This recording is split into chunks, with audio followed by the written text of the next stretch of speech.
Hello hi नमस्ते। मुझे ठाकुर पूजा आरंभ करी समस्ते भावे खाली अगरबत्तीटा बुलाऊँच ना मोर मन रे भगवान को डाके ये अगरबत्ती बुलेले कि न बुलेले किछि फायदा नहीं। मोर आत्मा शुद्धि करिया लगी भगवान मंत्र जप करने को पड़िबो ना तो जोग करिया को पड़िबो आ भगवान बाणी भी पढ़ा पड़ो। भगवान बाणी हूँ ज्ञान। बाणी न पढ़ जदि तुम ज्ञान कौटू पाइब। भगवान शरीर रे शक्ति कौटू आसब। आमर जदि शक्ति नहीं तो किछि नहीं। हेलो हाय नमस्ते करछि सबू ओडिशावासी को मोर हृदयर सहित प्रणाम। जी भी समस्त को हाथ जोड़ी प्रणाम करे तार अधा पाप दूर हुए यहाँ मन रखिबो। लगी केबे क्या कड़ुआ कथा कहे ना।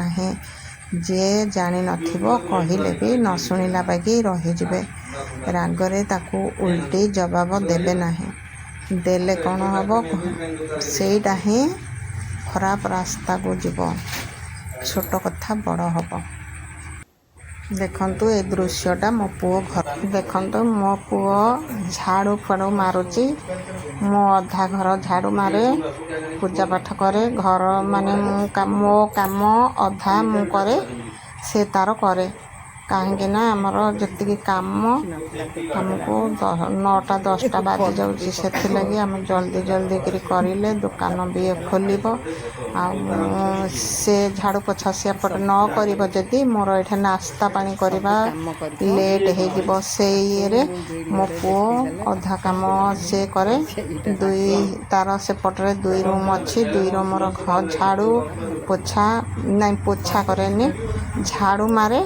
घर बेड झाड़ू फाड़ू कर सफा कर फोल्ड कर मोर एपटे मुझे मोर कुकुर खाइबा को मागिया को पड़ेगा बुलूला खाइबा को मागिया को से देख आप जापर तार से केमती मत चाह दूची चुपचाप रही जाऊँगी। मत चाह दूची कौन आणिक मत दब आमती रखिले भी थाली रखी मुह मारिक खाइब ना।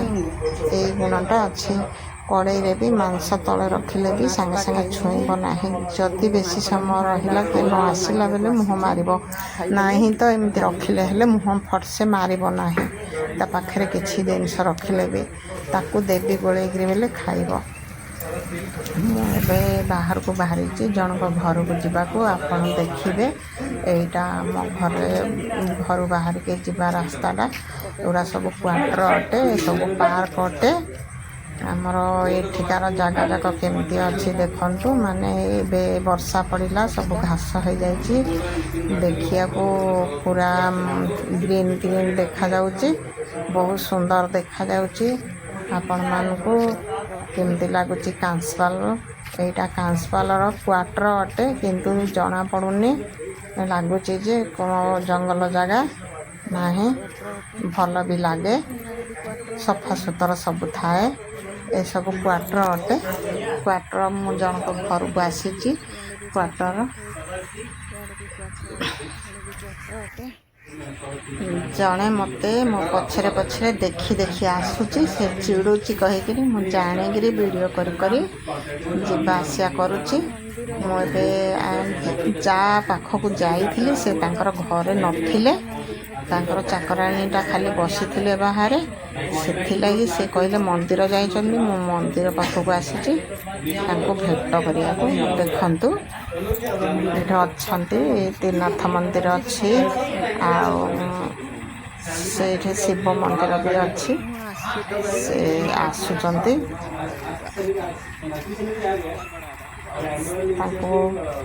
से पाखक आसला पर्यंत मु वीडियो करी गाड़ी दौथिबो ना दीदी मु जाउछि तांको आसी पालेनी हम पुओ हेले आसीथियो भाबिली एबे मने पड़ला मु कहि दे मु देगिरी आसीबी आंटी की। आंटी कोन बनिसार बर्थडे बनाउछती तुम घर देखिबी जे ने तुम ब्लाउज रो पैसा काटी हो पर काटिबी मु आसीले काटिबी किछ नै। ହଉ ସେମାନଙ୍କ ଘରକୁ ଡାକୁଥିଲେ, ମୁଁ ଆଉ ସେମାନଙ୍କ ଘରକୁ ଯାଇନି, ମୁଁ ଆମ ଘରକୁ ପଳେଇ ଆସିଲି। ଆଉ ମୋତେ ଦେଖନ୍ତୁ ମୁଁ କାହିଁକି ଭିଡ଼ିଓ କରୁଛି, ମୋ ପଛରେ ଯିଏ ଅଛି ସେ ଚିଡ଼ୁଛି, ସେଥିଲାଗି ମୁଁ ଜାଣି ବୁଝିକିରି ଭିଡ଼ିଓ କରି କରି ଆସୁଛି। ଆପଣ ଦେଖିବେ ତ ସେ ଯେଉଁ ଛିଡ଼ା ହେଇଛି ସେ ମୋର ପଛର ବଡ଼ିଗାର୍ଡ଼। ସେ ବଡ଼ିଗାର୍ଡ଼ ମାନେ ମୋର ଘରେ ଆମର କ'ଣ କରୁଛୁ କ'ଣ ନାହିଁ ସେ ଆମକୁ ଦେଖିବ, ମାନେ ଆମ ପ୍ରତି ଖରାପ ନଜର ତାର। ସେଇ ଇଏରେ ମୁଁ ଜାଣି ବୁଝିକିରି ଭିଡ଼ିଓ କରି କରି ଆସିଗଲି। ମୁଁ ଘରେ ପହଞ୍ଚିବି, ତାକୁ ଦେଖେଇ ଜାଣିକିରି ହିଁ ମୁଁ ଭିଡ଼ିଓ କରୁଛି। ସେ କୋଉ ଟାଇପ୍ର ଆମ ସାଙ୍ଗରେ ବ୍ୟବହାର କରୁଛି, ମାନେ ଆମକୁ ହିଁ ଧ୍ୟାନ ଦେଇଥାଉଛି ସବୁବେଳେ। ଆମେ କୁଆଡ଼େ ଯାଉଛୁ, ଆମେ କାହା ପାଖରେ କଥା ହେଉଛୁ, ତାଙ୍କର ସେ ସବୁ ଧ୍ୟାନ ଅଟେ। ଏବେ ଆସିଲି ଆମ ଲାଇନ୍ ପାଖକୁ। ଆଉ ଗୋଟେ ଘରକୁ ଯାଇଥିଲି ସିଲେଇ କରିବାକୁ, ସିଲେଇ ଖତମ କଲି, ଆସିଲି ରୋଷେଇ କରିଛି। ମୋର ପାଖ ଘର ଜଣେ ଡାକିଲା ଚାଲ ଟିକେ ମୋତେ ସାଙ୍ଗ ଦିଅ ରାଉରକେଲା ଯିବା। ମନା କରୁଥିଲି, ଫେରେ ରାଉରକେଲା ବାହାରିବି ଏବେ। ଆମର ପୋଟଳ ଆଳୁ ତରକାରୀ କରିଥିଲି, ଗରମ ଗରମ ଭାତ ଡାଲି ସବୁ ଗରମ ହେଇଯାଇଛି। ସେଥିଲାଗି ଏମାନଙ୍କର ରାଉରକେଲାରୁ ସାମାନ ଆଣିବାର ଅଛି କିଛି। ତା ସ୍ୱାମୀ ଚାଲିଗଲେ, ଏକୁଟିଆ ଅଛି, ମୋତେ ଡାକୁଛି ତ ଟିକେ ସାଥି ଦେ ବୋଲି ତା ସାଙ୍ଗରେ ଟିକେ ଯିବି। ସେ ଚୁଡ଼ି ଫୁଡ଼ି ଆଣିବ। ଆଉ ଏବେ ଶ୍ରାବଣ ମାସରେ ଗ୍ରୀନ୍ ଚୁଡ଼ି ସବୁ ପିନ୍ଧନ୍ତି, ସେଥିଲାଗି ସେ ଚୁଡ଼ି ଆଣିବା ପାଇଁ ରାଉରକେଲା ଯାଉଛି। ମୁଁ ଗଲି, ମୁଁ ରାଉରକେଲାରେ ଚୁଡ଼ି ଦୋକାନରେ ଭିଡ଼ିଓ କରିବା ଲାଗି ଭୁଲିଗଲି। ଆସିଯିବ ତାଙ୍କର ହେଲା ଦେଖେ ଦେଖନ୍ତୁ ନାହାନ୍ତି କି କିଛି ମା ଝିଅ।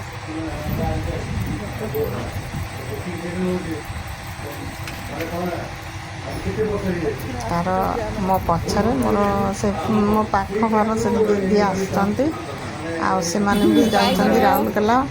ଆମକୁ ଜଣା ନାହିଁ, ସେ ମନରେ ଟିକେ ଦୁଃଖ ହେଇଛି ରାଉରକେଲା ଯାଉଛି, ମୋତେ କହିନାହାନ୍ତି। ସେମାନେ ଯାଉଛନ୍ତି ଆମ୍ବାଗାନ, ନାଇଁ ଆମ୍ବାଗାନ ଯାଉନାହାନ୍ତି, ସାଇବାବା ମନ୍ଦିର ଯାଉଛନ୍ତି ସେମାନେ।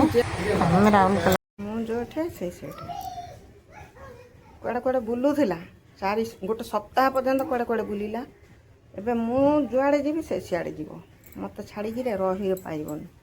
କ'ଣ କହିବ ଦେଖୁନ, ଚୁପଚାପ ବଇଛି। ଏବେ ଯାଇ ଗୋଟେ ସପ୍ତାହ ହେଲା ଆସୁନଥିଲା ଘରକୁ, ବାହାରେ ହିଁ ବୁଲୁଥିଲା।